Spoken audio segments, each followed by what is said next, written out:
6.2, perdón, 2.6, organización de los datos.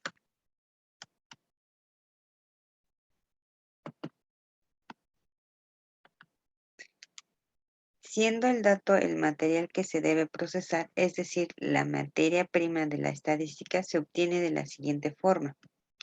El primer paso es la recolección de datos, para lo cual se emplean diferentes técnicas como la entrevista personal, el cuestionario, la observación, etc. El segundo paso es la organización y ordenamiento de los datos, lo que se hace a través de las tablas, las cuales pueden ser por medio de una distribución de frecuencias. La frecuencia es el número de veces que aparece cada variable o dato. 2.7. Definición de arreglo de datos, datos no agrupados. Los datos no agrupados son el conjunto de datos que no se han clasificado y se presenta en una tabla de datos donde cada valor se representa de forma individual. Por lo general, este conjunto comprende una cantidad de elementos menor a 30, donde n es menor que en 30 con poca o nula repetición. El manejo de estos datos es simple. Se recolectan los datos de la población de estudio y dicho dato se distribuye en una tabla y se analiza sin necesidad de formar clases con ellos. Esto se anota en la tabla de frecuencias donde cada dato mantiene su propia identidad después que la distribución de frecuencias se ha elaborado. Ejemplo 1. Se investiga la edad de un grupo de 20 niños en datos no agrupados. Y se tienen los datos que son 2, 2, 1, 3, 3, 3, 4, 4, 5, 6, 1, 2, 2, 3, 3, 3, 4, 4, 3, 6. En total, 20 niños. Se ordena de mayor a menor y nos queda 1, 1, 2, 2, 2, 2, 3, 3, 3, 3, 3, 3, 3, 4, 4, 4, 4, 5, 5, 6. Total, 20 niños. Y aquí en la imagen podemos apreciar cómo también los podemos ordenar de edades de menor a mayor y ver el número de veces que se repite cada uno de estos datos, para que al sumarlos nos den en total 20 niños. Ejemplo 2. Una investigación sobre el calentamiento de varios elementos líquidos para determinar en cada uno de ellos el punto, la temperatura en la cual cambia de estado. Los científicos van anotando las temperaturas y tenemos como datos 134 grados centígrados, 345 grados centígrados, 234 grados centígrados, 456 grados centígrados, 837 grados centígrados, 456 grados centígrados, 122 grados centígrados, 456 grados centígrados, 345 grados centígrados, 456 grados centígrados, 190 grados centígrados y 90 grados centígrados. Se ordenan de menor a mayor y quedan 122, 134, 190, 234, 345, 345, 456, 456, 456, 456, 837 y 900, todos en grados centígrados. Y aquí está la imagen donde podemos ver cómo podemos acomodar las temperaturas de menor a mayor, viendo cuántas de ellas se repiten, anotando el número de repetición, para que al sumar tengamos en total 12 datos, como se había dicho al principio. N igual a 12. Datos agrupados. Los datos agrupados son, como lo indica su nombre, una cantidad dada de datos que pueden clasificarse, ya sea por sus cualidades cualitativas o cuantitativas, y por tanto agruparse para su análisis.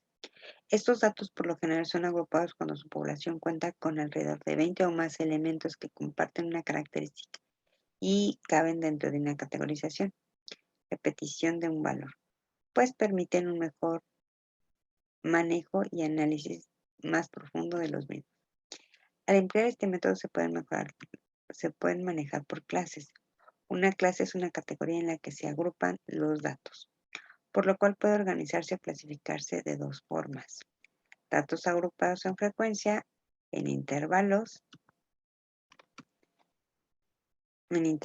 Y aquí tenemos agrupados datos por intervalos que va de 0 a 4, de 4 a 8, de 8 a 12, de 12 a 16, de 16 a 20.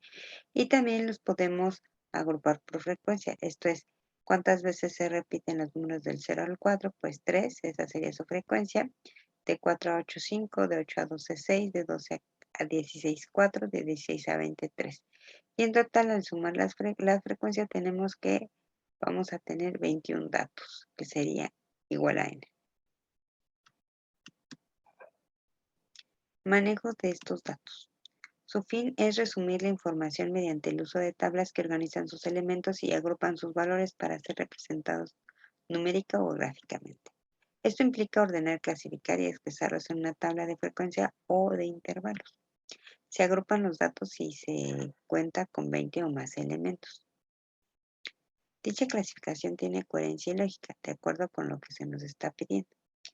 Aquí tenemos un ejemplo. Sí, se busca determinar el número de niños en cada uno de los grados escolares de una primaria, de primer a sexto grado, por lo que se recolectan los datos y se organizan y agrupan en una tabla de frecuencias. Entonces tenemos aquí los grados del 1 al 6 y vemos cuántos niños hay en primero, cuántos en segundo, cuántos en tercero, en cuarto, en quinto y en sexto. Lo sumamos y nos da n igual a 20. Esta es una forma de agruparlos por medio de las frecuencias, pero también los podemos agrupar en clases, que podría ser de primero a segundo, ¿cuántos niños hay? Pues hacemos la sumatoria de los que ya teníamos acá y nos da 6. De tercero y cuarto, ¿cuántos niños tenemos? Hacemos la sumatoria como los que teníamos acá y nos da que la frecuencia sería 11. Quinto y sexto tenemos, ¿cuántos niños tenemos? Hacemos la sumatoria de los niños que tenemos en quinto y sexto, que sería 2 y 1, y en total la frecuencia sería 3. Sumando igual, n nos da 20. Rango. El rango es el intervalo entre el valor máximo y el valor mínimo, por ello comparte unidades con los datos. Permite obtener una idea de la dispersión de los datos. Cuanto mayor es el rango, aún más dispersos están los datos, sin considerar la afectación de los valores externos. El rango también es llamado amplitud de recorrido medida. Por ejemplo, una serie de datos de carácter cuantitativo como la estatura medida en centímetros tendría estos datos: x igual a 185, x2 igual a 165, x3 igual a 170, x80, x4 igual a 182, x5 igual a 155.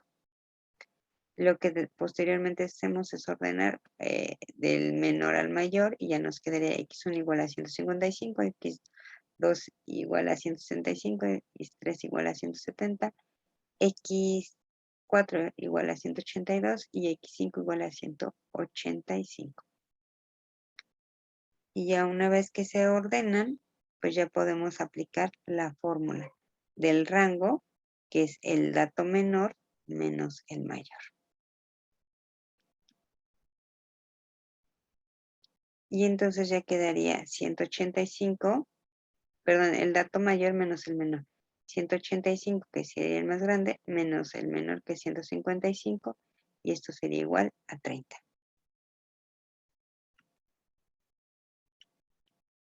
El rango, amplitud de recorrido, se puede usar para tener una rápida idea del grado de dispersión o separación de un conjunto de datos. Por ejemplo, aquí, ya con esto, sabemos que del 155 al 85, pues hay 30 unidades. Y con esto podríamos ayudarnos a hacer nuestras clasificaciones o clases. Clase. Cuando la muestra consta de 30 o más datos, lo aconsejable es agrupar los datos en clases y a partir de estas determinar las características de la muestra y por consiguiente las de la población donde fue tomada. En el ejemplo anterior en la tabla se observan 6 clases. ¿Sí? Esto es, dividimos el 30 entre el 6 y, perdón, 30 entre 5 y ya nos quedarían 6 clases. 1, 2, 3, 4, 5 y 6. Y el ancho de clases nos dice de cada cuánto en cuánto va. Esto es, La voy a hacer de 5 unidades en 5 unidades. Esto es de 155 a 175 unidades, de 160 a 165 hay 5 unidades, y cómo lo obtengo, pues por medio de una resta, y así obtengo el ancho de clase. Ancho de clase se obtiene restando los datos de la clase. Y está aquí en el ejemplo. Hay que resolver el cuestionario 4 con ayuda del documento y posteriormente hacer la actividad 4, que consta del inciso A, del inciso 1, 2 y 3. Una vez que se resuelvan el cuestionario y la actividad, hay que guardar en formato PDF y subir a la plataforma de Brightspace para que tengan su evaluación.